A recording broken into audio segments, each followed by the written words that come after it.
Oke guys, assalamualaikum warahmatullahi wabarakatuh. Oke guys, ini saya hanya sekedar bercerita ya, tidak enaknya puasa Ramadan di perantauan, gitu ya. Pokoknya banyak nggak enaknya dan nggak enak. Walaupun mungkin kalian itu pegang gaji kamu tiap bulan, tapi kalau Ramadan dan hari raya di perantauan atau bahkan di luar negeri, apalagi kayak TKW, TKI itu tetap senang kalian pegang duit, masih pegang duit, tapi kan rasanya itu tetap tetap terenyuh gitu ya, tetap tetap apa ya, sukacita gitu, tetap ini itu tetap sedih gitu ya. Bayangkan ya, sahurnya sendiri pun menunya menunya itu paling ya mie, indomie dan indomie gitu ya. Kalaupun kalian mau masak juga paling ya masak untuk diri kamu sendiri, itu pun kalau yang terutama kalau TKI TKW gitu ya, kan paling kamu nyisain sisa dari tadi kamu makan malam dengan majikan gitu ya. Dan itu pun kalau majikan yang baik gitu ya, kalau majikan yang baik. Kalau majikan itu ada, tidak semua majikan itu baik ya. Kadang bahkan banyak teman-teman saya juga puasa itu nggak sahur, sahurnya pun kadang cuma air putih sama biskuit. Oke guys, jangan lupa ya, like, share, and subscribe.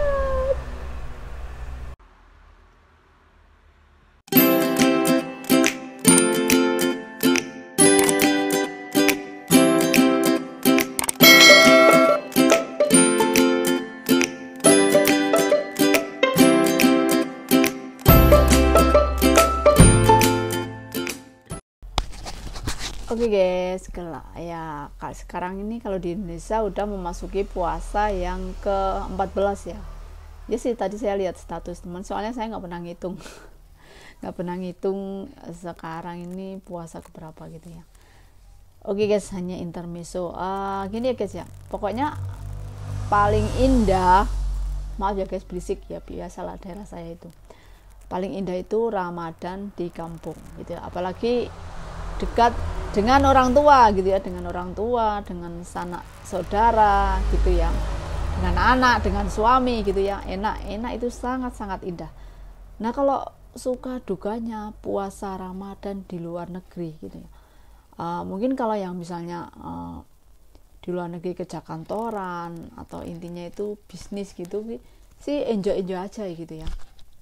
Nah tapi ini misalnya kayak yang TKI, TKW itu benar-benar angres gitu ya. Maksudnya menurut saya emang benar-benar sedih gitu ya. Apalagi terutama kalau di negara Singapura, Taiwan, Hong Kong gitu ya. Nah kalau Arab Saudi kan Muslim, banyak mayoritas Muslim. Kalau Malaysia juga ada Muslim, banyak gitulah ya Malaysia juga. Kalau Singapura itu sedikit Muslimnya ya, kebanyakan Chinese kalau kalau Singapura, Hong Kong, Taiwan gitu.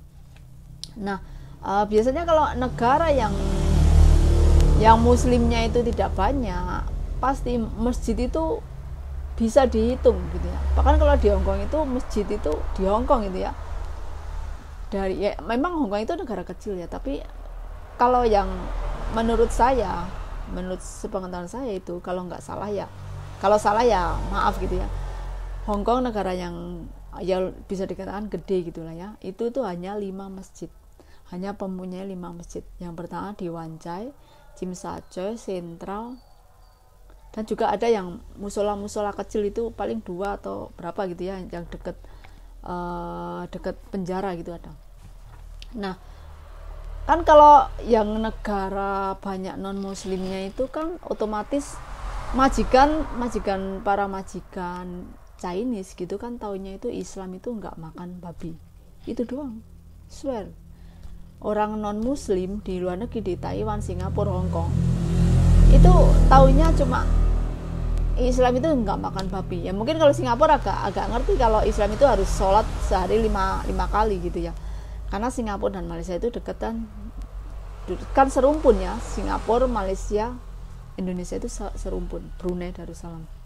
Nah biasanya kalau kayak negara Hong Kong, Taiwan itu kan muslimnya bisa dihitung, masyarakatnya, penduduknya. Nah lagian kalau di luar negeri itu kalian nggak bakalan dengar imsak, nggak bakalan dengar suara adzan. Karena di luar negeri itu ini ya, karena udah banyak apa sih ya, mungkin propaganda atau apalah. Nah, itu tuh kalau adzan itu nggak boleh di speakernya itu, toanya itu nggak boleh di luar. Maksudnya adzan itu hanya di dalam ruangan masjid tersebut. Itu kalau di luar negeri, di Hong Kong itu seperti itu. Jadi di luar itu kita nggak bisa mendengar adzan, nggak bisa mendengar takbiran, bahkan kalau hari raya takbir itu nggak bisa. Ya, emang seperti itu aturannya, emang ya seperti itu negaranya, mau nggak mau juga. Karena misalnya kalau Imlek itu semarak ya, kalau Imlek kan warga Cina itu semarak, bahkan simbol-simbol lampu-lampu merah itu meriah gitu. Misalnya kalau perayaan Chinese lah ya, hari Chinese. Nah kalau hari raya Islam itu, aduh, misalnya ya hanya orang Indonesia yang tahu, hanya sebagian. Kalau di Hongkong itu Pakistan juga ada Muslim, Pakistan sama orang Indonesia gitu aja yang Muslim. Kayak Nepal itu kebanyakan kayaknya Kristen, kebanyakan orang Hongkong juga Konghucu Kristen gitu ya, tapi Muslimnya itu sedikit gitulah. Nah, jadi kan kayaknya nggak serentak gitu ya. Misalnya kalian kalau sholat raya pun nggak bisa ke masjid, kan masjidnya jauh, masjidnya itu nggak kayak di desa pedesaan ini, tiap kampung ada masjid, ada musola. Kalau di Hongkong itu nggak ada, bahkan kita juga nggak bisa dengar adzan. Pengajian pun kalau kalian datang ke masjid, nah baru itu pengajian, kalau nggak ada suara-suara adzan intinya lah ya. Nah tapi kalau kalian, ya saya ucapkan yang di luar negeri, TKI, TKW yang berpuasa Ramadan itu emang berat ya. Kalau kalian yang berpuasa, saya acungin jempol. Oke guys, nah apalagi misalnya kalau lebaran gitu ya, lebaran. Nah lebaran itu biasanya kalau kayak di Hongkong gitu ya, kalau misalnya pas hari Minggu itu mungkin pas kalian hari libur, kalian bisa berangkat pagi gitu ya. Itu kalau lebaran. Nah itu kalau lebaran. Nah kalau maksudnya kalau pas hari Minggu. Nah kalau misalnya lebarannya jatuh di hari Senin atau di hari Senin Selasa kan selain Minggu gitu ya, itu kalian itu untuk sholat Id biasanya itu harus minta izin ke majikan ya. Inilah resiko TKI dan TKW gitu ya. Terus kadang majikan itu beda-beda ya, tidak, makanya kita jangan selalu terfokus semua majikan baik, tidak guys. Majikan baik pun. Nah tentu kalau setiap TKW itu kalian pasti tahu ya guys ya, bahkan misalnya ada yang malah milih lembur gitu ya, hari raya gitu ya. Terus pokoknya, dan masjid itu jauh ya. Kalau kalian misalnya di Hongkong atau di Taiwan, perumahan apartemen bos kamu dekat dengan masjid, yaitu alhamdulillah gitu ya, senang gitu ya. Tapi sedekat-dekatnya masjid dengan rumah majikan, dengan apartemen itu pun, kalau misalnya Ramadan itu kan kalian nggak boleh, pasti nggak diperbolehin tiap malam tarawih gitu, nggak boleh. Apalagi yang masjidnya dekat aja nggak boleh, apalagi yang ya jauh. Nah emang mereka itu taunya cuma Islam, nggak makan babi gitu aja. Kalaupun bahkan majikan itu nggak tahu kita harus sholat sehari 5 kali, itu nggak tahu. Bahkan kita setiap sholat itu harus wudhu dulu, mereka nggak tahu. Kita sholat harus pakai mukena, mereka nggak tahu. Yang cewek gitu ya, apalagi kalau cowok sih bisa ya pakai sekedar celana panjang intinya. Nah kalau cewek kan, misalnya kalau yang gamis gitu ya, yang baju gamis, hijab gitu pun, memang kerja misalnya yang jaga nenek, mandiin nenek, memang mau pakai hijab terus ya nggak mungkin kan. Nah makanya sholat harus pakai mukena. Kadang mereka juga nggak tahu, dan nggak tahu kalau sholat itu harus pakai mukena, mereka nggak tahu itu. Nah makanya walaupun lebaran itu ya paling hanya bisa kumpul dengan teman-teman gitu ya, terus paling. Oke guys, beda kalau misalnya yang di perantauan kayak di Kalimantan, di Jakarta atau di luar Jawa itu mungkin karena kalau Indonesia itu mayoritas itu Muslim, Islam itu kan, jadi masih lebih enjoy. Misalnya terutama kalau misalnya kalau di Jakarta gitu ya, mungkin masih bisa untuk tarawih misalnya majikannya atau bosnya Kalau misalnya yang shift ganti shift gitu, yang di perkantoran, kalau atau yang misalnya di toko pramuniaga, mungkin ini misalnya kalau di luar Jawa, di luar kota, maksudnya kalau masih di Indonesia itu mungkin masih indah gitu ya, masih bisa, masih mendengar suara adzan. Kalau di Indonesia masih dengar imsak, masih, terus warganya itu masih menghormati. Kalau di luar negeri itu mereka nggak tahu ya, mereka, kita puasa dan kita nggak puasa itu mereka juga nggak tahu puasa itu harus sahur dari jam sekian sampai jam sekian, terus buka itu harus jam sekian, selama siangnya nggak boleh minum, nggak boleh makan. Mereka kalau orang luar negeri, orang Hong Kong, Taiwan itu, Chinese itu nggak tahu. Nah kalau yang di perantauan di Indonesia itu masih ke cover, maksudnya masih menikmati momen Ramadan itu masih bisa agak setengah indah gitulah ya. Toh misalnya kalau mau mudik kan cepet mau deket kan, maksudnya walaupun Sumatera, Jawa ke Jakarta, Jawa Timur, maksudnya masih bisa beli tiketnya. Nah kalau di Taiwan, di Hong Kong, di Singapura itu kan kalau kita mau cuti itu kan harus nunggu visanya, harus izin sama majikan sebulan sebelum kepulangan. Itu kita harus udah ngomong, harus udah izin gitu ya, karena kalau di luar negeri itu sesuai perjanjian kontrak gitu, nggak misalnya tahun ini lebaran kamu pulang, terus kamu harus pulang, nanti lebaran haji kamu juga pulang, itu nggak bisa seenaknya seperti itu. Kalau di luar negeri, kalau TKW itu nggak bisa segampang itu untuk mudik, untuk pulang kampung ya, seperti itu guys. Nah, tapi lebih enak itu Ramadan bersama keluarga gitu ya, sahur bersama keluarga, berbuka, kita bisa ngabuburit, pokoknya itu indah gitu. Bisa masak, request masak kesukaan kamu sama ibu kamu, sama bapak kamu sama kakak kamu, pokoknya itu. Apalagi ngabuburit gitu, wah kamu bisa beli semua jajan gitu ya, yang penting duit banyak.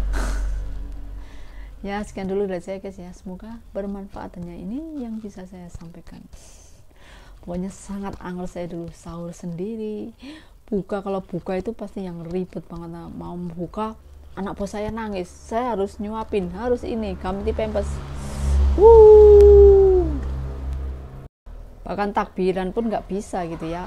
Tarawih nggak bisa. Kalaupun kalian yang emang niat tarawih, otomatis kalian tarawihnya setelah selesai bekerja malam hari. Nah sedangkan di luar negeri itu kerjaan banyak gitu ya guys ya, kayak spesiali TKW itu banyak guys. Ada yang jaga nenek, lansia, jaga anak, jaga bayi gitu ya. Siang udah nahan lapar haus, juga masih masak, masih semua pekerjaan gitulah ya. Apalagi kalau kalian bisa ya nggak apa-apa sholat tarawih, kalau enggak ya mau gimana lagi gitu ya. Makanya saya acungin jempol kalau yang TKW itu berpuasa gitu ya, mantap gitu ya. Saya juga dulu berpuasa gitu ya. Paling saya kalau sahur ya paling Indomie yang praktis saja. Yang penting itu puasa itu jangan lupa sahur gitu ya. Kalau kalian nggak sahur terus nekat puasa, nggak apa-apa, nanti kamu bakal terserang asam lambung, mah. Nah jangan sampai gitu ya. Sedangkan puasa itu disunahkan untuk sahur gitu ya guys ya. Ini yang poin penting gitu ya. Kalau misalnya sahur pun kalian yang minum susu, mending minum susu gitu ya. Susu itu ya kayak Anlen atau yang itu kan ya, intinya jangan susu kental manis. Kalau itu nggak bagus buat kesehatan gitu. Nah intinya juga kalian ya seneng ya kalian megang duit gaji juta-juta banyak, tapi kan hampa gitu ya. Toh makanya misalnya sudah selesai kontrak, selesai misi Anda, ngumpulin modal, udahlah pulang gitu ya. Lebaran di kampung dengan keluarga itu lebih indah gitu ya, lebih indah. Kalian bisa berbagi, maksudnya berbagi secara langsung gitu kan. Kalau misalnya kalian masih di luar negeri kan pasti masih nitip saudara, kakak kamu, oh ini saya nanti untuk sedekah ya gitu kan. Apalagi kalau kamu di kampung sendiri, di kampung kamu sendiri, kamu lakukan sendiri, itu kan lebih mantap, lebih spesial, lebih bangga gitu ya. Terus kalau makan pun paling mereka teman-teman gitu kan masak ketupat bareng-bareng gitu ya, ya sih enak gitu ya, bisa makan ketupat bareng-bareng, nanti semua teman-teman itu kongsi urunan gitu, iuran, kamu masak rendang, kamu ya sih ya makanya tuh sama kalau lebaran rendang gitu kan, rendang ya ketupat ya opor ayam, tapi kan kurang enjoy, kurang indah kalau nggak dengan keluarga gitu ya, tetap hampa gitu lah guys ya, tetap rasanya itu kurang indah gitu ya, apalagi nggak bisa bersilaturahmi ke saudara-saudara ya, paling kalau diangku ya silaturahminya ke teman-teman yang biasa kita libur, teman-teman dekat gitu ya, itu pun kalau mereka libur, kadang kan mereka juga waktu liburnya kan tergantung majikan. Nah pokoknya itu angres lah guys ya, maksudnya kalau di perantauan gitu kan tetap hampa gitu ya, ya senang sih ya, kita sih senang meraih kemenangan puasa gitu, tapi tetap ini ya, tetap nggak indah menurut saya gitu. Walaupun mungkin kalian sepatunya baru, baju baru, tetap gini ya, rasanya itu kurang puas gitu ya. Kalau lebaran di rumah, di kampung, di Indonesia dengan keluarga itu kan indah. Nah itulah guys ya, apalagi terutama nanti ya kalau pas buka itu ya, kadang di saat buka itu kita masih harus melayani majikan, itu yang kadang greget gitu ya, udah waktunya buka masih harus nyuapin, harus gitu. Apalagi kalau gini ya, pas waktunya sudah berbuka gitu ya, TKI kalian masih jam kerja, apalagi kalau TKW misalnya masih nyuapin anak asuhnya, masak belum selesai, masih di perjalanan, kadang misalnya habis jemput anak les atau jemput apa itu, itu di saat buka itu kadang, kalau waktu buka itu berbuka dan ke sholat maghrib itu kan sangat deket gitu ya, kadang ya itulah, apalagi pas buka itu kadang itu di saat kita harus berbuka kita masih sibuk masak, masih sibuk melayani anak majikan, masih sibuk melayani majikan, mengasuh orang tua gitu ya, mengasuh yang lansia. Nah apalagi sahur, sahurnya itu paling Indomie, sahur sendiri, masak sendiri, kayaknya sangat angers.